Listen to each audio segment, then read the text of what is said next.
కదలిరా కదలిరా కదలిరా కదలిరా కదలిరా కదలిరా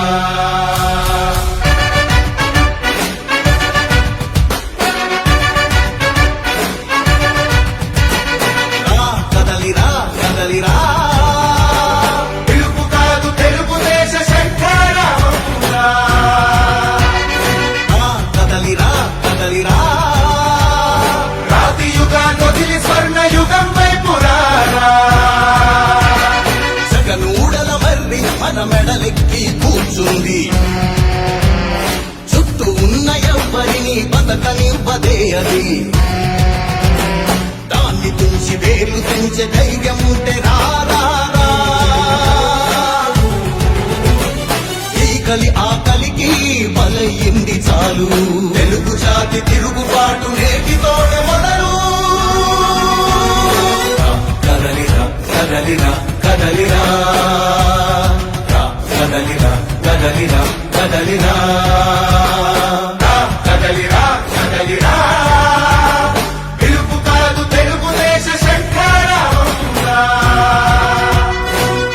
కదలిరా కదలిరా రాతి యుగాన్ని వదిలి స్వర్ణ యుగం వైపు రారా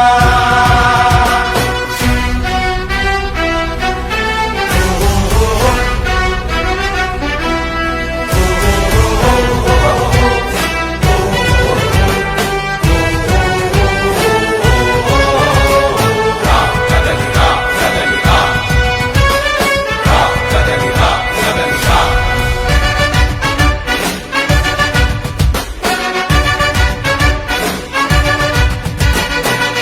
కదలిరా కదలిరా పిలుపు కాదు తెలుగుదేశ శంఖారావమురా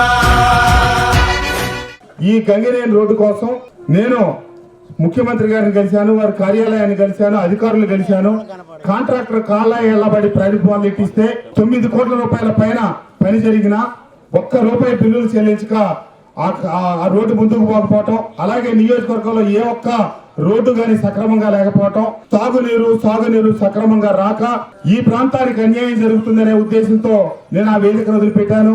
151 మంది శాసనసభ్యుల్లో పోటీ చేయను నేను ఆ వేదిక నుంచి అని చెప్పి వద్దు అని పక్కకు వచ్చిన ఏకైక శాసనసభ్యుడు నేనే. కొంతమంది బదిలీల మీద, కొంతమంది పార్లమెంట్ సభ్యులుగా ఇచ్చిన.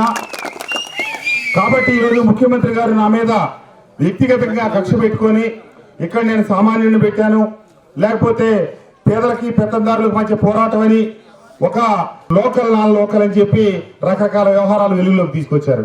నేను నాన్ లోకల్ అయ్యేటట్టయితే 2018లో తీసుకొచ్చి మీరు ఇక్కడ నన్ను అభ్యర్థిగా ఎందుకు నిల్చోబెట్టారు? నేను శ్రీమంతుడు అయితే మరి ఆ రోజు నేను శ్రీమంతుడు అని తెలియదా? ఆ రోజున ఒక పేదవాడిని ఇక్కడ నిలబెట్టాలని మీకు తెలియదా? అంటే అవసరాలకి అవకాశాలు ఉన్నప్పుడు వాడుకొని ఈ రోజు మీకు ఇక్కడ ఎవరో పోటీ చేయడానికి అభ్యర్థులు లేరు కాబట్టి ఒక పేదవాడు అని చెప్పి వారి భుజం మీద పెట్టి నన్ను ఏదో ఇబ్బంది పెట్టాలని చెప్పి చూస్తా ఉన్నారు. ఇసుకతో సామాన్యుడిని ఇబ్బంది పెట్టినా, మద్యంతో సామాన్యుడిని ఇబ్బంది పెట్టినా మేము మాట తప్పం మడం తిప్పం అంటారు. మరి మాట తప్పం మడం తిప్పం అన్నప్పుడు ఇక్కడే రాజధాని కడతాను, నేను ఇల్లు కట్టుకున్నాను, కార్యాలయం కట్టుకున్నాను అని చెప్పిన వ్యక్తి ఇక్కడి నుంచి రాజధాని ఎందుకు తరలిచ్చారు? చంద్రబాబు నాయుడు గారు ఉచితంగా ఇసుకిస్తే ఈ రోజు ఉచితంగా ఇవ్వకూడదు, నేను డబ్బుకే ఇవ్వాలని చెప్పి ఆయన కుడి చేత్తో చేస్తే నేను ఎడం చేత్తో చేయటం. క్రమానుగుణంగా నేను మద్యపాన నిషేధం విధిస్తాను, పేదల జీవితాలు కష్టం అవుతున్నాయి, నష్టం అవుతున్నాయి, అక్కచెల్లెళ్ళు ఇబ్బందులు పడుతున్నారని చెప్పారు. మరి తర్వాత ధర పెంచితే తాగే వాళ్ళు తగ్గుతారు, తాగే వ్యవహారం తగ్గిస్తారు. దశల వారీగా నేను ఆపి కేవలం స్టార్ హోటల్లో అమ్మిస్తానని చెప్పి రాబోయే 15 సంవత్సరాలకి ఈ రాష్ట్రానికి మద్యం ద్వారా రావాల్సిన ఆదాయాన్ని కూడా ముందుగానే తనఖాకి తీసుకొచ్చి వచ్చే 15 ఏళ్ళు కూడా ఆ రకంగా వచ్చే ఆదాయం దానికి సరిపోని పరిస్థితి.